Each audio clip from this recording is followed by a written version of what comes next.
만물에는 근원이 있습니다. 하늘도 근원이 있고 땅도 근원이 있습니다. 그런데 하늘의 근원과 땅의 근원은 자연적으로 발생된 근원에서 나온 것이 아닙니다. 철학적 측면에서는 제1원인이라는 것을 통해서 모든 발생적 요소를 설명하고 있습니다. 플라톤도 철학을 통해서 제1의 원인을 설명하고 있습니다. 그러나 모든 만물의 출발점과 만물의 근원은 하나님으로부터 모든 것들은 이루어짐이십니다. 하나님의 창조로부터 모든 것은 말미암아 이루어진 것입니다. 그리고 만물은 또한 하나님의 선함이라는 창조의 근원으로 그 만물들은 이루어졌습니다. 그러나 마귀의 유혹으로 말미암아서 인간의 죄악은 하나님의 선함의 근원을 악함으로 물들게 만들어버렸던 겁니다. 하나님께서는 자신이 창조한 만물에 관하여 창조의 회복을 약속할 때에 창세기 3장 15절을 통하여 은혜 언약을 발동시킵니다. 인간의 죄악에 대해서 대속이 이루어질 것이고, 그리고 마귀에 대해서는 멸망에 따른 심판이 언약됩니다. 창조의 근원으로 돌아가는 것. 이 창조의 근원으로 돌아가기 위해서는 완전한 대속이 이루어져야만 했습니다. 그 완전한 대속을 이루기 위해서 무한하신 하나님의 진노의 갑까지 모든 것을 대속을 이루기 위하여 성자 하나님께서 친히 우리의 구세주가 되어주십니다. 그리하여서 예수가 된 겁니다. 그리고 또한 완전한 대속의 값을 치르기 위해서 그리스도가 되어주신 겁니다. 이렇게 하여 우리의 구세주로 예수 그리스도께서 오신 겁니다. 성자 하나님이신 그분이 말입니다. 우리로 하여금 천국의 근원으로 돌아갈 수 있도록 하기 위해서 그 목적을 이루기 위해서 오셨습니다. 그러나 구원에 대해서 예수 그리스도를 구세주로 믿는 믿음이 아니라 인간의 행위에서 그 길을 찾았던 로마 가톨릭, 그들은 여기다 한 수를 더 둡니다. 면죄부를 만들게 되는 거죠. 이 면죄부는 바로 자신들의 재정적 수입을 충당하기 위함이었습니다. 그런데 이 면죄부가 사람들에게 교묘하게 파고들기 시작합니다. 아주 효과를 거둡니다. 지금의 말로 말하면 대히트를 친 겁니다. 완전히 뜬 겁니다. 온 사람들이 이 면죄부를 사기 위해서 줄을 섭니다. 가진 것이 없는 자들도 자신의 생명의 속전까지 팔아서라도 이 면죄부를 살리고 발버둥을 치고 있습니다. 여기에 루터도 예외가 아니었습니다. 면죄부를 통해서 구원의 길을 가르치던 로마 가톨릭, 그 가르침 앞에 사람들은 줄을 서기 시작했고, 그 줄을 서는 모습을 루터는 보게 됩니다. 그리고 루터는 깨닫습니다. 1517년 10월 31일이었습니다. 지금으로부터 504년 전이었습니다. 로마 가톨릭의 신부면서 신학자요, 그리고 비덴베르그 대학교 교수였던 루트에서 종교개혁에 불꽃이 피어나기 시작합니다. 사랑하는 성도 여러분, 구원은 오직 예수 그리스도를 믿는 믿음으로 말미암아 이루어집니다. 이것은 하나님께서 그 길 외에는 구원의 길 어떤 길도 열어준 사실이 없습니다. 그런데 이 죄악된 인간 속에서는 그것을 이용하여서 사람들에게 가장 방법으로, 각종의 방법으로서 종교가 만들어지면서 자신들의 종교를 통해서 구원을 표방하기 시작했습니다. 이런 예수님께서 그리스도로 대속의 사역을 펼쳐나갈 때에 크게 세 가지 종교개혁을 펼쳐나갑니다. 첫 번째는 예수님께서 펼쳐나갔던 종교개혁 가운데서 가장 대표적인 것이 바로 성전 정화 사건이었습니다. 그리고 두 번째 예수님께서 펼쳤던 종교개혁 가운데서는 바로 구원의 길을 새롭게 밝혀주는 종교개혁이었습니다. 주 예수를 믿으라, 그럼 내와 내 집이 구원을 받으리라. 그리고 세 번째 종교개혁은 오늘 본문에 등장하는 율법을 새롭게 해석함으로써 죄인들의 영의 눈을 뜨게 하는 영의 종교개혁을 일으키게 됩니다. 첫 번째는 성전 정화에 대한 종교개혁이었고, 두 번째는 예수 그리스도를 믿는 믿음 속에 구원이 있다라는 구원의 길에 관한 개혁을 일으켰고, 그 다음에는 세 번째는 오늘 본문에 나타나고 있는 것처럼 영적인 눈을 뜨게 하는 개혁을 일으킵니다. 율법의 바른 해석과 율법의 바른 가르침을 통해서 종교개혁을 일으키게 됩니다. 그리고 창조 회복을 통해 죄인으로 하여금 하나님의 창조의 근원으로 돌아가도록 합니다. 우리는 오늘 본문에서 주시는 이 말씀을 통해서 영적 흑암 시대에 놓이는 이 현실 앞에, 이 시대 앞에 우리는 자신과 그리고 영적 흑암 가운데 놓이는 영혼들을 영적으로 어떻게 일깨우면서 개혁을 펼쳐나가야 되는지, 우리는 1517년 10월 31일 지금으로부터 504년 전에 일어났던 종교개혁 속에 우리는 현재는 어떤 개혁을 새롭게 일으켜야 되는가, 예수님께서 일으켰던 율법의 바른 가르침을 통해서 일으켰던 영의 눈을 뜨게 하는 이 개혁을 통해서 우리는 세 가지 방향을 돌아보도록 하겠습니다. 먼저 첫 번째, 우리가 34절을 한번 봅시다. 한번 함께 읽겠습니다. 시작. 예수께서 사두개인들로 대답할 수 없게 하셨다 함을 바리새인들이 듣고 모였는데. 아멘. 예수께서 사두개인들로 대답할 수 없게 하셨다. 얼마나 예수님의 답변이 날카로웠으면 이 율법에 대해서 능통한 사두개인들이 꼼짝하지 못하는 거예요. 그런가 하면 바리새인들도 꼼짝하지 못하는 거예요. 이때에 한 율법사가 등장합니다.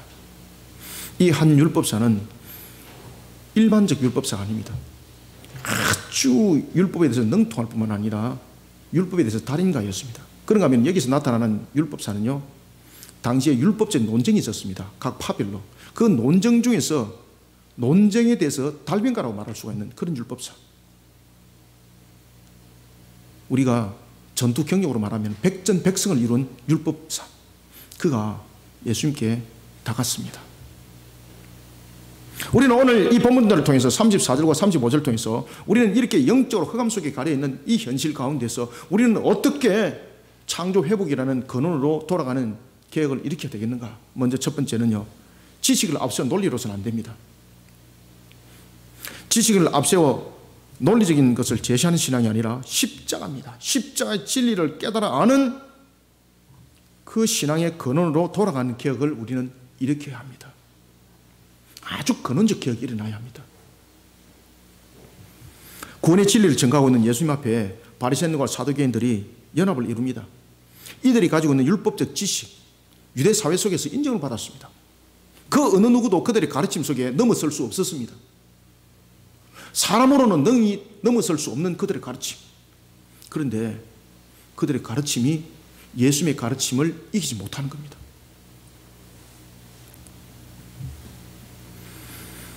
그들은 자신들의 지식으로 만들었던 율법적 해석, 장로 유전 얼마나 탁월했는지 모릅니다. 그런데 이런 가르침 앞에 예수님께서 죄인을 향하여서 가르침을 줄 때 죄의 사함을 받으라고 가르침을 주는 거예요. 죄의 사함을 받으라.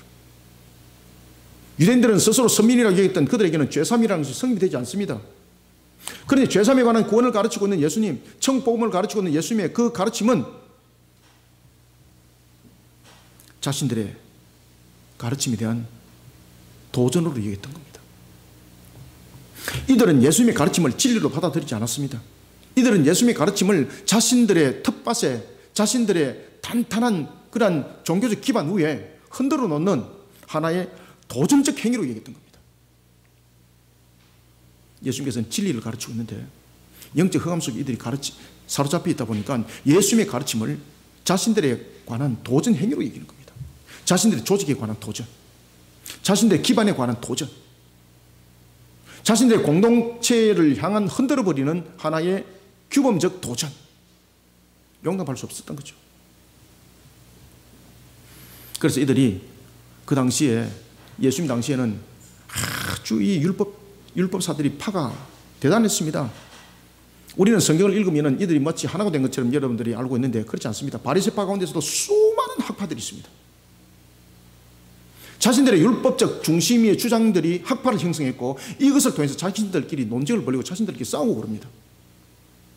거기다가 바리새파와 사두개파는 교리적 측면에서 벌써 이미 충돌이 일어납니다. 바리새인들은 부활을 믿지만은 사두개파는 부활을 믿지 않습니다.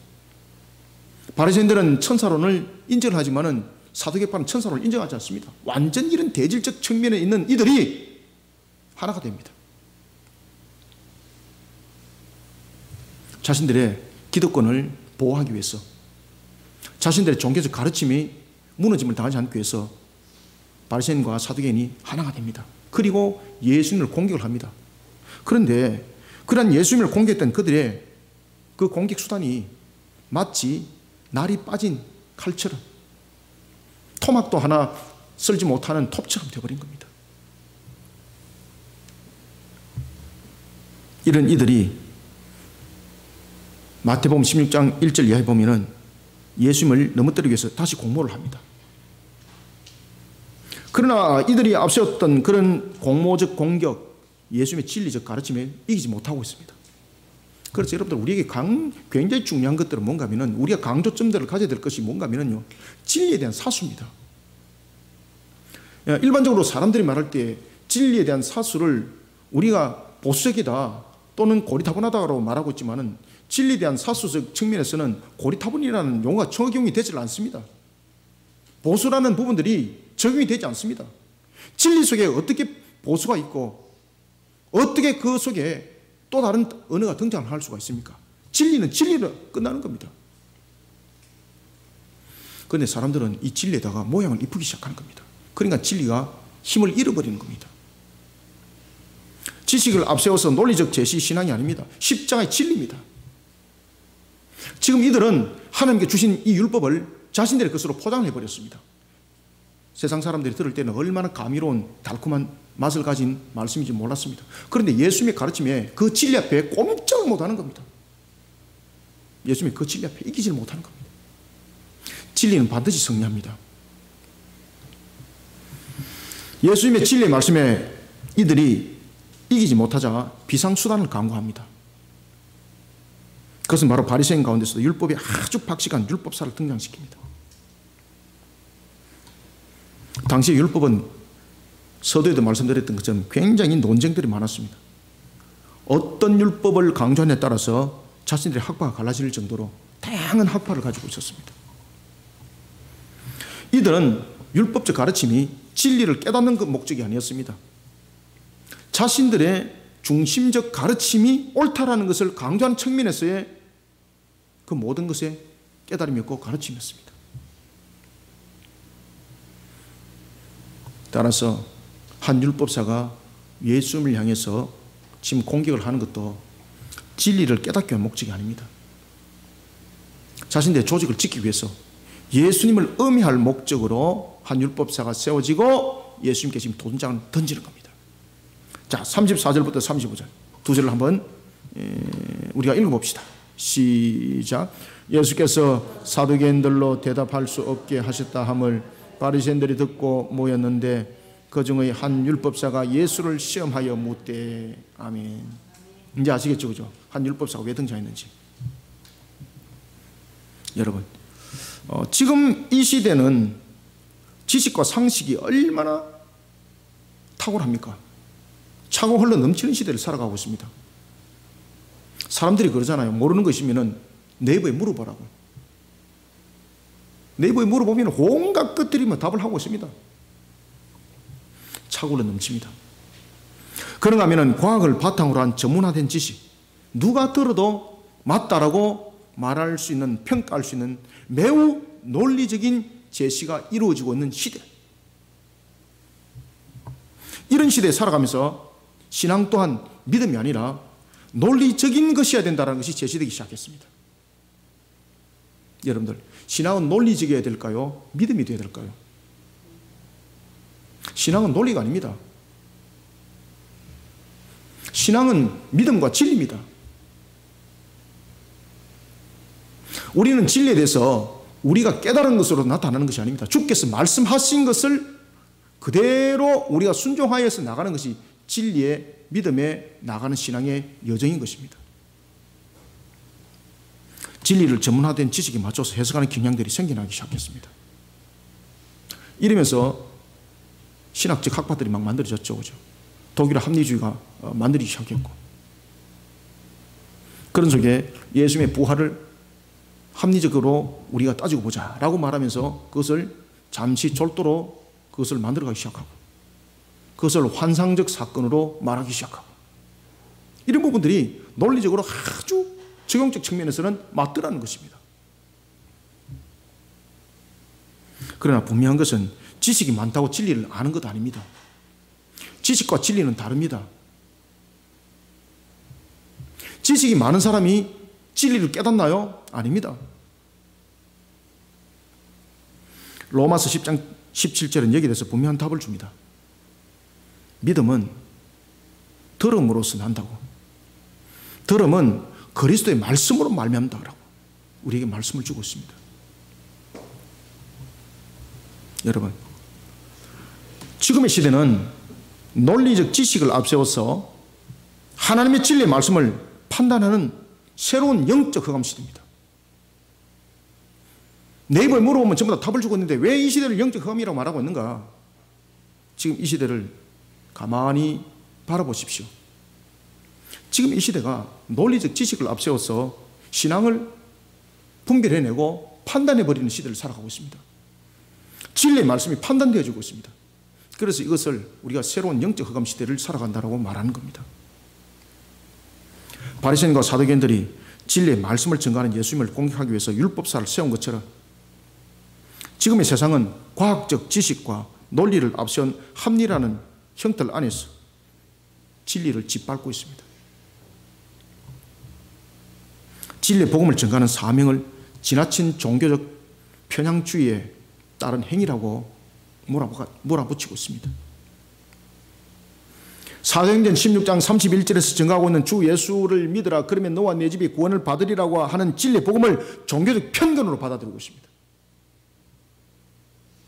다른 종교를 존중하라.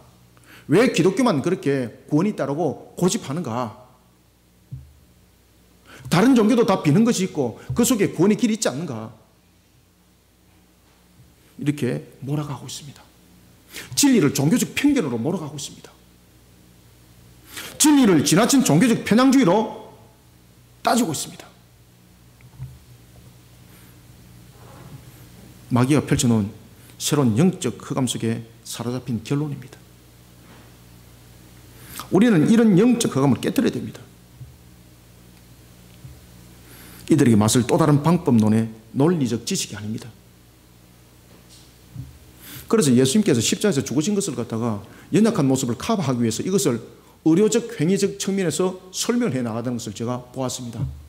제가 뒤로 완전히 넘어질 뻔했습니다. 야, 이것은 도대체 어디서 발상된 소리인가? 그것도 공공연하게 어떤 단체에서 만들어가지고 유튜브에 막 유포를 하더라고요. 제가 완전히 기절할 뻔했습니다.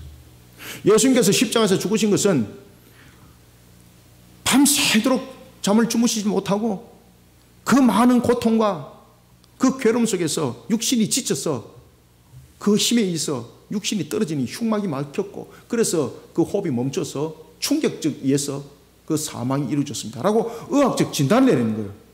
여러분들, 예수님의 사망도 의학적 진단을 받아야 되는 겁니까?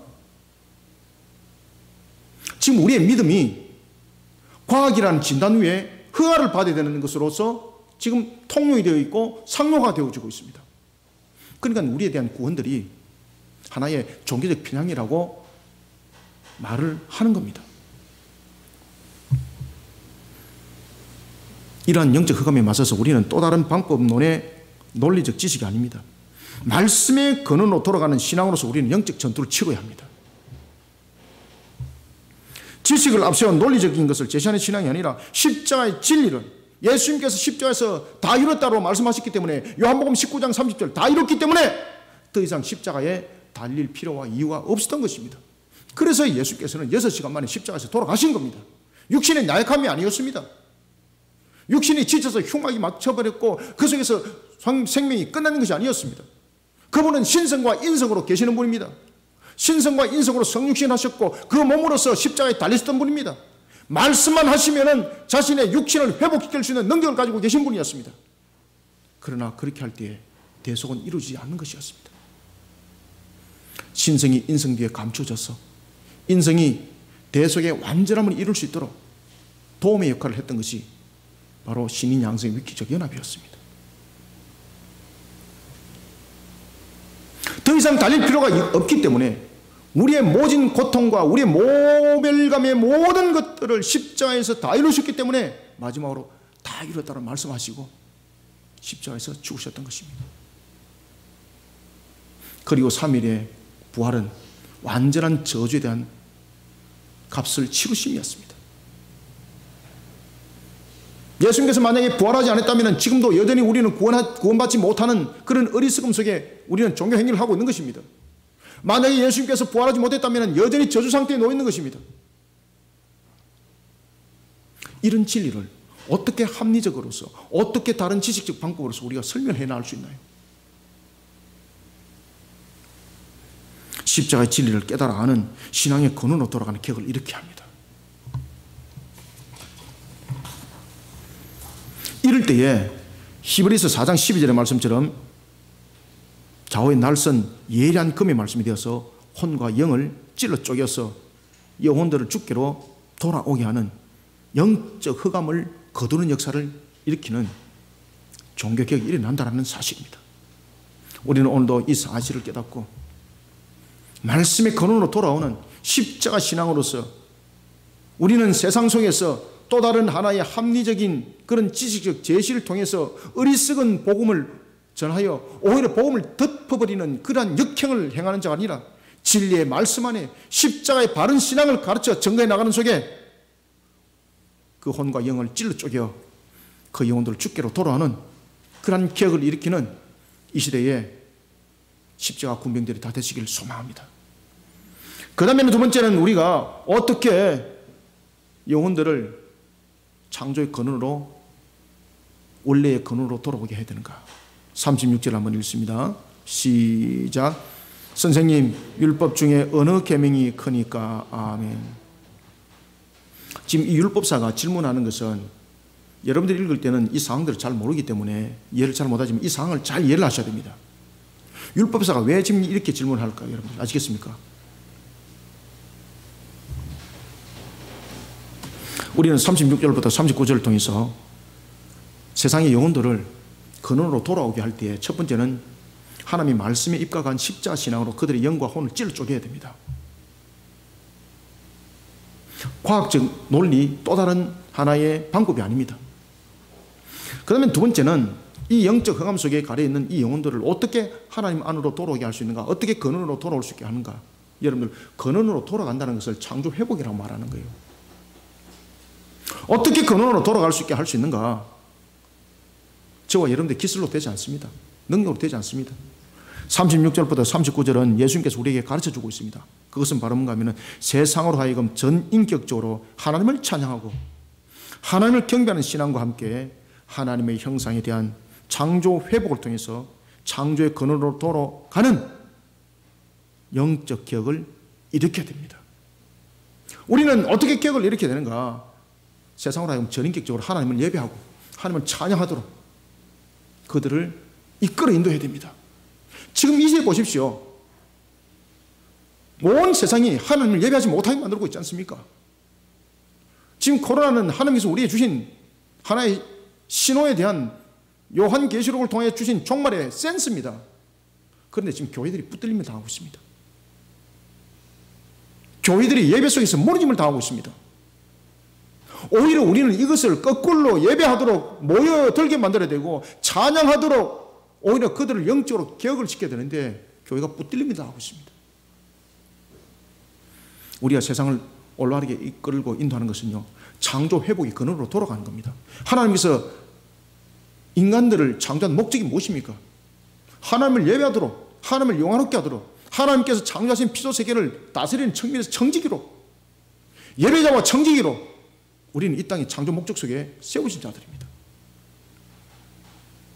그런 창조 목적 속에 우리를 근원으로 회복시키는 우리는 개혁운동을 일으켜야 되는 것입니다.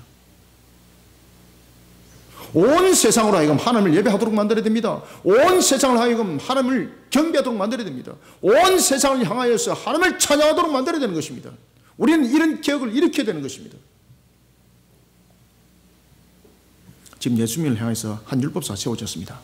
예수님께서 세워진 율법사가 질문하는 것을 잘 들으셔야 됩니다. 그리고 예수님께서 이렇게 말씀하신 것을 잘 여러분들이 캐치를 하셔야 됩니다. 예수님을 향한 한 율법사의 공개가 매우 전문성을 지금 띄고 있습니다. 아주 지금 간단하게 예수님을 쉽게 말하면은 자신이 상대를 존경하면서 상대를 완전히 무너뜨려버리는 그러한 지금 공격법을 지금 펼치고 있는 겁니다. 그는 이렇게 말합니다. 선생님, 그죠? 존중을 딱 해주죠. 율법 중에 어느 계명이 크니까? 여러분, 여기서는 어떤 대답도, 예수님께서 어떤 대답도 나오더라도 상대편의 공격을, 치열한 공격을 받게 되어 있습니다. 그래서 이 한 율법사는요, 율법 대변인이라고 말할 수가 있습니다. 이 한 율법사는요, 공개적 측면에서, 율법적, 논쟁적 측면에서 백전백승을 거둔 사람입니다. 왜 이 사람이 이렇게 질문했는가 하십니까? 예수님께서 어떤 대답을 하더라도 다른 반대적 율법 사이에서, 반대적 학파에서 공격을 받게 되어 있습니다. 선생님, 율법 중에 어느 계명이 큽니까? 이것 때문에 바리새파들이 전부 다 싸우고 있는 겁니다. 당시 바리새파 가운데서는 양대 산맥이 있었습니다. 힐렐 학파는 예수님께서 산상수훈을 통해서 가르침을 줬던 마태복음 7장 12절 기억나죠? 황금률의 가르침. 황금률의 가르침이 무엇이었습니까? 네가 대접받기를 원하거들랑 어떻게 하라? 그렇지. 너희도 남을 대접하라. 이것이 황금률이었습니다. 힐렐 학파는 율법 가운데서 이것을 가장 중요하게 가르쳤습니다. 그런가 하면은 랍비 아카비는 이웃의 사랑을 큰 계명으로 꼽았습니다.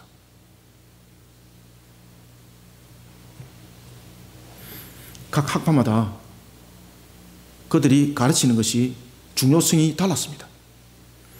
당시에 유대인들은 전체 율법이 가지고 있는 613가지 법도와 규례를 나누었습니다. 어떻게 나누는가 하면 248개의 중요한 율법과 365가지의 덜 중요한 율법으로 이것을 둘로 나누었습니다.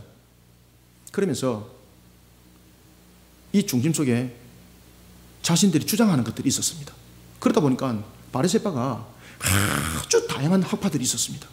그러니까 자기들끼리 얼마나 논쟁을 많이 했는지 모릅니다. 지금 예수님께서는 어떤 대답을 하더라도 상대적 학파 속에 넘어뜨림을 당하게 되어 있는 겁니다. 613가지 법도 규례 속에 예수님은 지금 넘어지게 되어 있는 겁니다. 이런 율법사의 날카로운 질문, 이것은 예수님 앞에 폭탄을 던진 것과 같았습니다. 핵폭탄이었습니다. 율법사가 속으로 얼마나 쾌재를 질렀겠습니까? 너는 이제 끝났다. 이때 예수님의 답은 망설임이 없었습니다.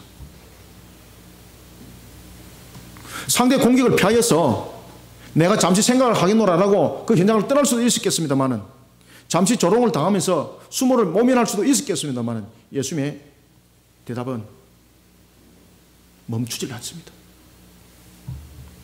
여기에 말씀의 근원이셨던 성자 하나님이신 예수님께서 망설임 없이 답을 줍니다. 그 답은 네 마음을 다하고 목숨을 다하고 뜻을 다하여 주 너의 하나님을 사랑하라. 이것이 첫째 되는 계명이고, 둘째로 그와 같으니 내 이웃을 내 자신과 같이 사랑하라 하셨느니라. 아멘. 예수님의 가르침은 모든 학파의 가르침을 담고 있었습니다. 율법이 무엇을 말하고 있는지 그 근원을 돌아보게 하는 가르침이었습니다. 그러니까 율법사가 깜짝 놀라는 거예요. 모든 사람들이 깜짝 놀라는 거예요. 이야, 이것은 하나님이 아니면 하늘에서 가르침이 아니고는 이런 가르침을 줄 수가 없다는 거죠. 36절부터 39절을 한번 읽어봅시다. 시작. 선생님, 율법 중에서 어느 계명이 크니까?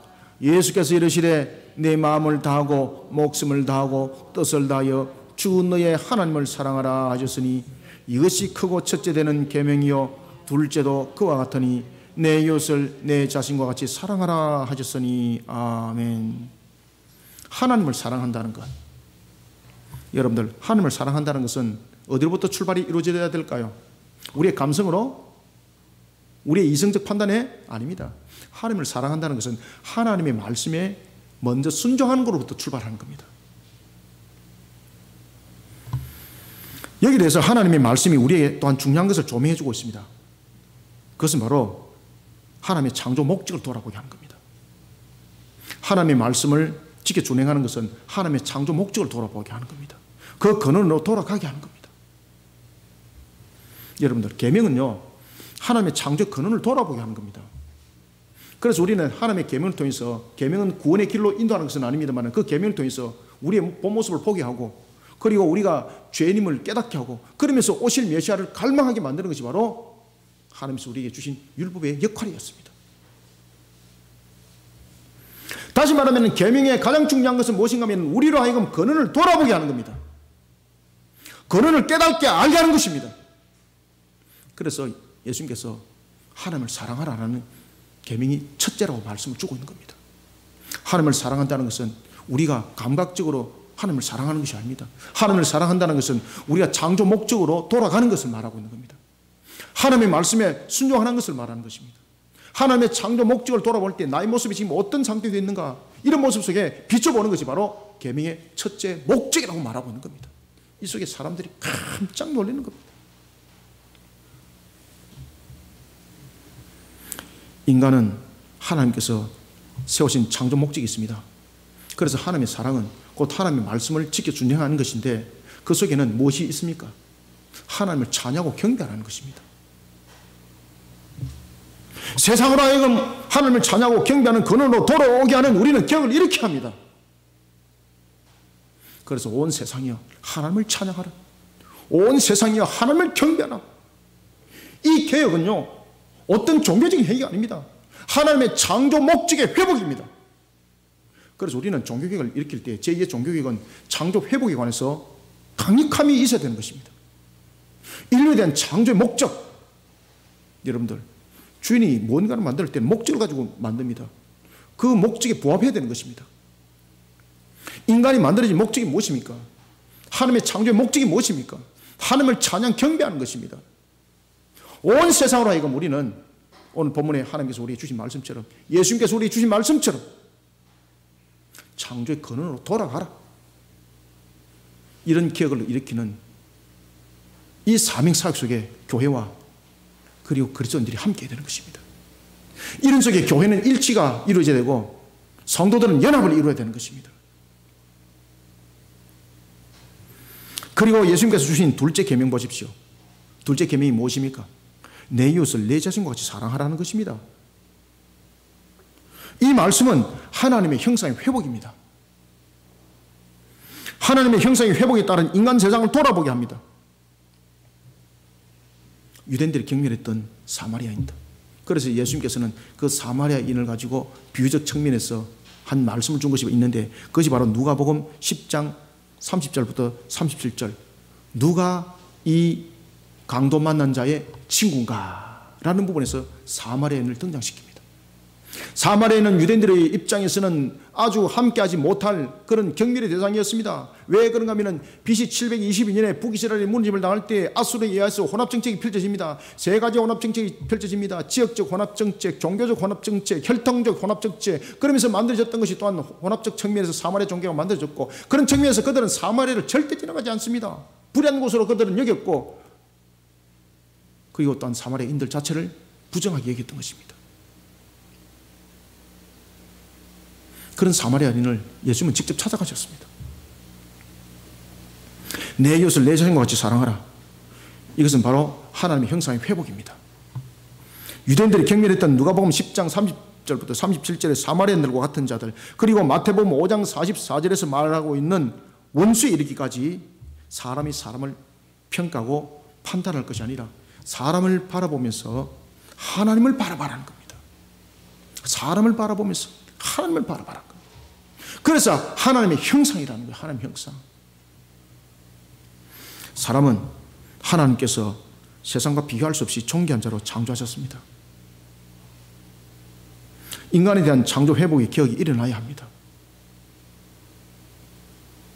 인도 같은 경우는 보십시오.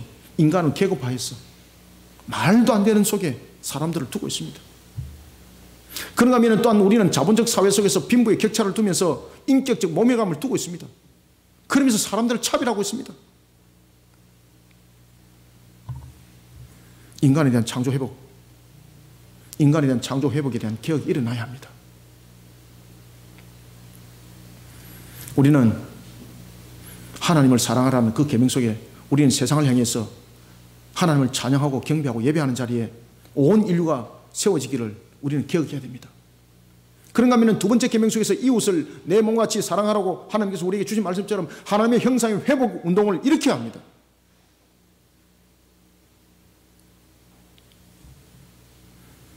요한 1서 4장 7절부터 21절에서 요한은 증거합니다. 하나님에 대한 사랑은 이웃에 대한 사랑으로 그 삶이 구체적으로 드러나야 한다고 말입니다. 사랑하는 성도 여러분, 우리는 자신과 그리고 세상을 향해서 전 인격적으로 하나님을 찬양하고 경배하는 예배의 문화를 바르게 세워 창조 회복을 일으켜야 합니다. 그리고 하나님의 형상에 대한 바른 가치의 회복을 통해서 창조 회복을 일으켜야 합니다. 창조 회복을 통해 창조의 근원으로 돌아가는 영적 기억을 일으키는 십자가 군병들이 다 되시기를 소원합니다. 세 번째는 40절입니다. 함께 읽습니다. 시작. 이 두 계명이 온 율법과 선지자의 강령이니라. 아멘. 여기서 여러분들 보시면요, 율법과 선지자, 그 다음에 강령, 그리고 온 율법, 이걸 구별해서 보셔야 됩니다. 이게 굉장히 중요한 얘기를 하고 있습니다. 예수님께서 이 단어를 통해서. 우리는 마지막으로 40절을 통해서 하나님 보시기에 좋았더랍니다. 하나님 보시기에 좋았더라라는 하나님의 사랑의 속성을 실현시키는, 실천하는 사역을 통해서 우리는 창조 회복의 근원으로 돌아가는 개혁을 일으켜야 합니다. 예수님께서 하나님을 사랑하는 것과 이웃을 사랑하는 것을 가리켜서 이렇게 말합니다. 온 율법과 선지자의 강령이다 라고 말씀하십니다. 율법은 무엇을 말하겠습니까? 율법은 모세 오경을 말합니다. 창출 레민신, 창세기부터 출애굽기, 레위기, 민수기, 신명기까지 이 모세 오경을 말합니다. 그런가 하면 선지자는요, 선지서를 말합니다. 그런데 여기서 이런 말씀을 주고 있습니다. 그냥 율법이 아니라 온 율법이라고 말하고 있습니다. 여기서 온 율법이라는 것은 어디까지 포함을 하고 있는가 하면 성문서까지 포함을 합니다. 아시겠습니까? 다시 말하면 온 율법과 선지자의 강령을 강조하는 것은 모세의 오경뿐만 아니라 선지서뿐만 아니라 성문서를 포함한 모든 구약 성경에 대한 강조를 말하고 있습니다. 다시 말씀드리면 모든 성경의 강령이라는 것은, 강령은 강조점입니다. 엑기스를 말하고 있습니다. 요약적인 것을 말하고 있습니다. 예수님께서 말씀하십니다. 하나님을 향한 사랑과 그리고 이웃을 향한 사랑이 모든 성경의 강령이다. 모든 성경의 핵심이다. 딱 정리해 주시는 거예요. 사랑은 하나님의 성품인 속성을 가장 잘 나타내는 근본입니다. 만약에 하나님이 사랑의 속성을 가지고 있지 못한다면 공의로운 속성 속에, 정의로운 속성 속에서 이미 죄는 죄로서 끝나고 정리되고 그 속에는 다시 회복이라는 것이 없습니다. 사랑이라는 속성들이 전부 다 이 정의와 공의 속에 연결이 되기 때문에 우리에게 회복이라는 것이 있는 겁니다. 그래서 성경은 66권이 오실 메시아를 우리로 하여금 바라보게 만드는 것이 성경 66권입니다. 그 속에 가장 중요한 단어가 사랑입니다. 그러니 요한은 3장 16절에서 하나님이 세상을 이처럼 어떻게 했으니? 사랑하셨으니. 아시겠습니까? 독생자를 주셨다는 거죠. 우리는 요한복음 3장 16절의 핵심적 그 단어를 잘 기억하셔야 됩니다. 왜 요한이 그렇게 정리를 했는가? 왜 하나님께서 요한에게 그렇게 정리를 하도록 하셨는가? 그것이 모든 성경의 강령입니다. 강령.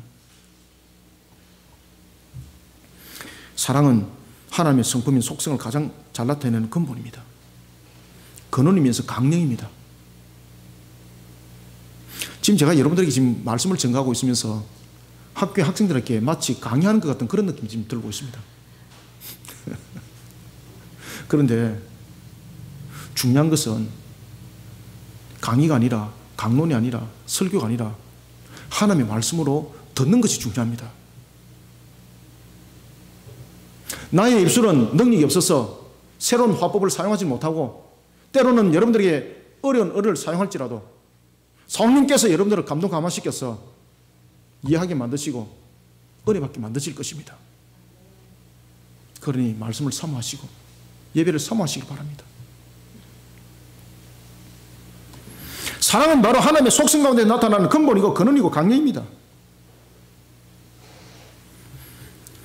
하나님을 향한 사랑이 결여된다면 하나님의 형상인 이웃을 향한 사랑이 결여된다면 율법 준수는 전부 다 껍데기입니다. 그래서 강령이라고 말하는 거예요. 강령이라. 로마서 13장 10절은 증거하고 있습니다. 사랑은 율법의 무엇이라고 증거하고 있습니까? 완성이다. 완성이다. 완성이다. 완성이다. 바로 하나님 보시기 좋았더랍니다. 창조 회복입니다. 그래서 저는 신학적으로 창조 회복이라는 단어를 제가 쓰기를 좋아합니다. 그리고 그것을 가지고 수편에 제가 논문들을 쓰기도 했습니다. 창조 회복이다. 예수님께서 이 땅에 오신 것도 창조 회복이다. 근원으로 돌아가는 것이다. 아드폰테스. 돌아가는 것이다. 40절을 다시 한번 읽읍시다. 이 두 계명이 온 율법과 선지자의 강령이니라. 아멘. 이제 좀 느낌이 옵니까? 이제 좀 느낌이 오십니까? 하나님을 찬양 경배하는 창조 회복의 근원으로 돌아가는 개혁은 하나님 보시기에 좋았더라를 돌아봅니다. 그러니 하나님의 형상을 소홀하게 돌아볼 수 없는 겁니다. 하나님을 향한 사랑, 그리고 이웃을 향한 사랑, 강령은 감성적인 것을 강조하는 것이 아닙니다. 창조 회복의 본질, 근원으로의 회복을 말하고 있습니다. 아드폰테스, 근원으로 돌아가라. 그러니 하나님을 사랑한다고 말하면서 하나님의 형상을 미워할 수 없는 거예요. 나는 하나님을 사랑해요 이러면서 사람을 경멸하고 차별을 두고 차등을 두고 그것은 하나님을 사랑하지 않는 자입니다. 다 거짓말입니다. 하나님을 사랑하는 자는요, 하나님의 형상을 돌아보게 되어 있습니다. 요한 1서 4장 20절은 증거합니다. 누구든지 하나님을 사랑하노라 하고 그 형제를 미워하면 이는 거짓말이다. 그 형제를 사랑하지 아니하는 자는 보지 못하는 바 하나님을 사랑할 수 없다. 아멘. 사랑하는 성도 여러분, 지식의 신앙이 아니라 실천하는 신앙이 되어야 됩니다. 하나님 보시기에 좋았더라라는 하나님의 사랑의 속성을 실현시키는 실천하는 사역을 통해서 창조 회복의 근원으로 돌아가는 개혁을 일으키는 하나님 나라의 백성이 되어야 합니다. 그리고 그리스도의 군사된 교회와 성도가 되기를 소원합니다. 말씀을 맺겠습니다. 1517년 10월 31일 루터가 95개 항목에 해당되는 그 반박문을 비덴베르크 교회당에 못을 박을 때에 그는 이 95개 반박문이 엄청난 효력을 발할 줄 꿈에도 몰랐었습니다. 그런데 하나님의 승리는 그 속에서 일어났습니다. 지금 이 시대에 우리는 창조 회복을 통하여서 제2의 종교개혁을 일으켜야 합니다. 우리의 시발점은 미미할지 모르겠습니다만 루트의 종교개혁도 그리했습니다. 한 사람을 통해서 일어났던 종교개혁 온 세계를 뒤덮었습니다. 자그마한 우리 그리심 교회, 우리 한 사람을 통해서 창조 회복의 제2의 종교개혁을 일으킵시다. 이 속에 하나님의 역사는 일어나는 것입니다. 하나님의 승리는 우리에게 답을 주고 있습니다. 오직 예수 그리스도를 구세주로 믿는 믿음의 구원이 아니라 면접을 통해서 구원을 말하고 있는 로마 가톨릭에 향해서 반박문을 걸었을 때에 그것이 종교개혁의 불씨가 될 줄 루터는 몰랐습니다. 그는 95개 항목을 걸을 때에 종교개혁을 일으키겠다는 그런 목적으로 반박문을 걸은 것도 아닙니다. 로마 가톨릭은 이 잘못된 것에 대해서 답을 해달라는 그 요구사항이었습니다. 그런데 이 속에 역사가 일어났던 겁니다. 그러면서 지금의 우리 개교회가 만들어진 겁니다. 그런 종교개혁이 일어나지 않았다면 지금의 우리의 교회들은 없습니다. 그렇게 종교개혁이 일어나지 않았다면 지금 저와 여러분들이 이렇게 번역 성경으로 성경 읽지 못합니다. 그때는 성경은 오직 신부들의 손에서만 읽혀졌습니다. 오직 라틴어로만 말입니다. 그래서 루터가 종교개혁을 일으키면서 제일 먼저 했던 일이 라틴어를 독일어로서 직역 번역하는 것이었습니다.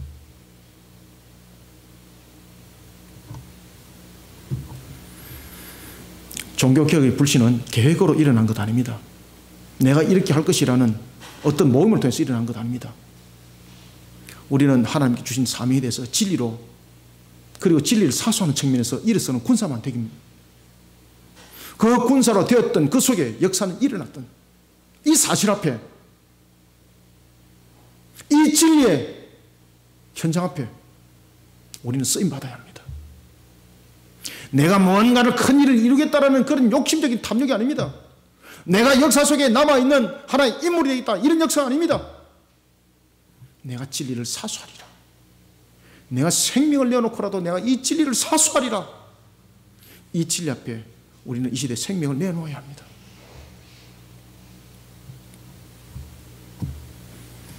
진리를 사수하기 위해서 하나님은 지금의 개혁교회를 세웠습니다.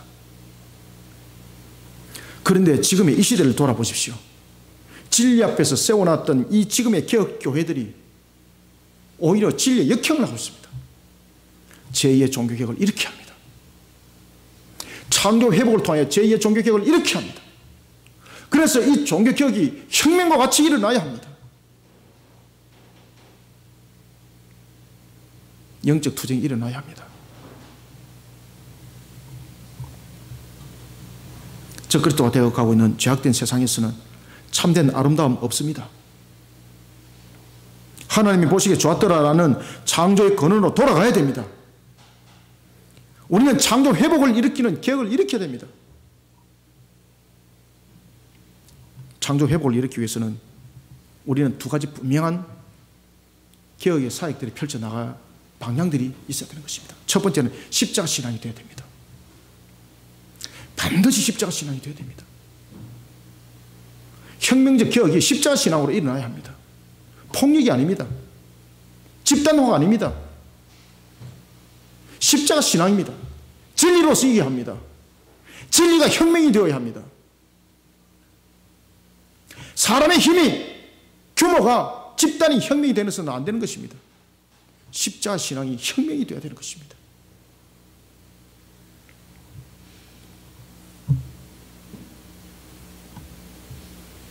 제가 지금 이 이야기를 하다 보니까 갑자기 40년 전에 저의 모습이 떠오릅니다.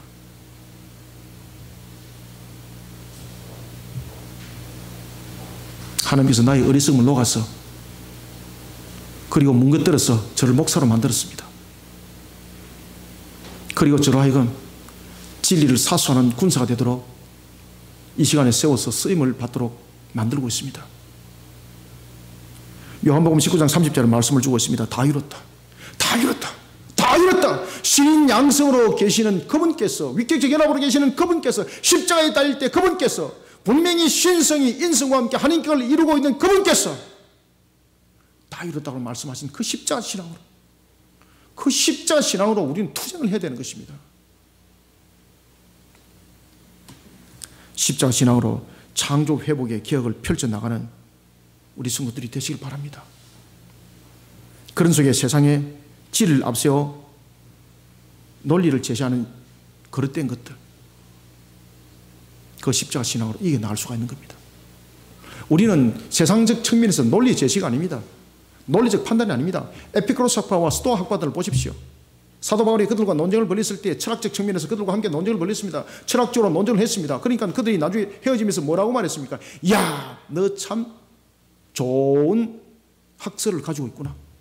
내일도 우리 똑같이 논쟁 또 하자. 세상은 논리적 측면에서 논쟁을 하게 되면 또 다른 논리적 측면에서 우리의 신앙을 완전히 덮어버립니다. 우리는 세상적 측면에서 그들과 논쟁을 벌이는 것이 아니라 우리는 진리의 사수대가 되어야 되는 것이고 우리는 진리의 선포를 통해서 세상의 합리화, 세상의 우리의 신앙을 덮어버리고 있는 그 세력들을 이겨나가야 되는 것입니다. 그리고 두 번째는, 첫 번째가 진리의 회복을 일으키는 것이 십자가의 진리라면은 그를 통해서 영혼을 일깨워야 된다면은 두 번째는 하나님의 속성을 살리는 겁니다. 하나님의 속성을 살려야 합니다. 성경 66권의 모든 것의 강의 사랑입니다. 사랑의 실천을 통해서 창조 회복을 일으켜야 됩니다. 이 사랑의 실천은 바로 무엇입니까? 하나님을 예배하도록 만들어야 되는 것입니다. 온 세상에 하나님을 예배하라. 온 세상에 창조주신 하나님을 찬양하고 경배하라. 이 사랑의 창조 회복을 우리는 일으키는 혁명을 일으켜야 합니다. 그런가 하면 하나님의 형상에 대한 회복의 혁명을 일으켜야 합니다. 우리는 이 시대 앞에 근원으로 돌아가는 사역을, 창조 회복의 사역을 펼쳐나갈 때 십자가 신앙과 사랑의 강령을 통해서 강력한 역사를 일으켜야 되는 것입니다. 하나님의 속성에 실려진 사랑, 이 사랑의 실천을 통해서 우리는 영적 창조 회복을 일으켜야 합니다. 세상으로 하여금 하나님을 찬양하고 경배하도록 만드는, 하나님을 사랑하는 모습 속에 세상의 영혼들을 세워야 되는 것이고, 그리고 또한 모든 사람들은 하나님의 형상이라는 하나님 안에서 가치관을 보도록 만들어야 되는 창조 회복입니다. 사랑하는 성도 여러분, 적그리스도가 되어가고 있는 세상, 군사, 정치, 경제, 사회, 문화, 종교 모든 분야에 이르러까지 적그리스도가 이루어지고 있는 지금 이 시대, 창조 회복으로 근원으로 돌아가는 격이 힘있게 펼쳐져야 합니다. 그래서 요한계시록을 통해서 주님께서 7 금초대 사이로 지나올 때에 그 입에는 불과 같은 이한 날에 쓴 금이 있었고, 그리고 그 발에는 진노의 놋불이, 어디든지 밟으면 모든 것이 죄가 되어버리는 그런 불타는 노신 발이었습니다. 그런 주님께서 7 교회를 향해서 말씀하십니다. 귀 있는 자는 성령이 교회들에게 하는 말씀을 들을지다고 말입니다. 귀 있는 자들은 성령이 교회들에게 하는 말씀을 들어라. 창조의 근원으로 돌아가는 개혁을 펼쳐나가야 됩니다. 이것이 이 시대 앞에 우리에게 주어진 숙명입니다. 이것이 우리가 행해야 될 제2의 종교개혁입니다. 1517년 10월 31일 날 마틴 루터가 비텐베르그 교회당 앞에 그 문에 95억의 반박문을 못을 박을 때에 내가 종교적 개혁을 일으킬 것이라는 그러한 각오로, 내가 세상을 변화시킬 것이라는 그런 각오로 못을 박은 것이 아닙니다. 진리의 답을 하라는 것이었습니다. 진리의 답을 하라. 로마 가톨릭은 진리의 답을 하라. 그 속에 하나님의 성지적 역사가 일어났던 것입니다. 우리는 이 시대 앞에 주님께서 세우신 교회와 성도들이 제 값을, 제 맛을 내야 되는 것입니다. 빛으로서의, 소금으로서의 제 값과 제 맛을 내야 되는 것입니다. 바로 창조 회복 운동을 일으켜야 합니다. 이 창조 회복을 십자가 신앙과 그리고 또한 사랑의 강령으로서 이 모든 것들을 이루어가면서 이 모든 일들에 또한 함께 동력을 이루어가는 우리 모든 교회, 모든 성도들이 되기를 주님의 이름으로 축원합니다. 살아계셔서 역사하시는 주님, 은혜와 은혜를 다 주시니 감사합니다. 오늘도 주신 말씀이 우리의 심령을 녹여주시고, 오늘 주신 말씀이 우리의 신앙의 인격이 되게 하여 주옵소서. 부족한 종의 입술을 통하여 증거되었지만은 이것이 이 한날에선 금의 말씀이 되어 혼과 육과 골수를 찔러 쪼개도 남음이 있게 하여 주시길 소망합니다. 하늘의 문을 열어주시고 오늘도 주신 말씀으로 세상을 녹여 주옵소서. 사명 속에 우리를 세우셨사오니 근원으로 돌아가라 아드폰테스. 십자가 신앙으로 그리고 딴 사랑의 강령으로 이 모든 것들을 성취에 이루어갈 때 성령님 우리와 함께 동행하며 이 모든 역사 힘있게 펼쳐갈 줄 믿습니다. 사랑의 강령 속에서는 세상을 향하여서 하나님을 예배하라, 하나님을 찬양하고 경배하라, 그리고 하나님의 형상의 회복을 통하여 우리에게 뜻을 크게 세워나가라고 오늘도 사명을 주셨사오니 이 모든 사명사역 어찌 우리 능력으로 감당해 나갈 수가 있겠습니까? 그러니 주께서 에베소의 말씀을 통해서 주신 말씀처럼 복음의 신을 신고 진리의 띠를 띠고 의의 흉배를 치고 믿음의 방패를 들고 구원의 투구를 쓰고 말씀의 성령의 검으로서 하나님의 전신갑주를 입고 이 사명들을 능히 감당해 나갈 수 있도록 도와주시옵소서. 근원으로 돌아가라. 세상을 향하여 창조 회복을 힘있게 일으켜 나가는 우리 거리심교회가 시발쯤이 되게 하여 주시길 원합니다. 1517년 10월 30일 루트 한 사람을 통해서 하나님께서 온 세계를 하나님의 뜻을 세워나가는 일에 쓰임받게 하였던 것처럼 창조 회복을 이루고자 하는 우리 거리심교회 문화 콘텐츠 사역을 펼쳐나가면서 기도하며 은혜 구하고 있습니다. 이 모든 사역들 힘있게 일어나게 하여 주시고 창조 회복을 일으키는 하나님의 놀라운 혁명적 종교개혁으로 변화되게 역사하여 주옵소서. 예수님의 이름으로 기도드립나이다. 아멘.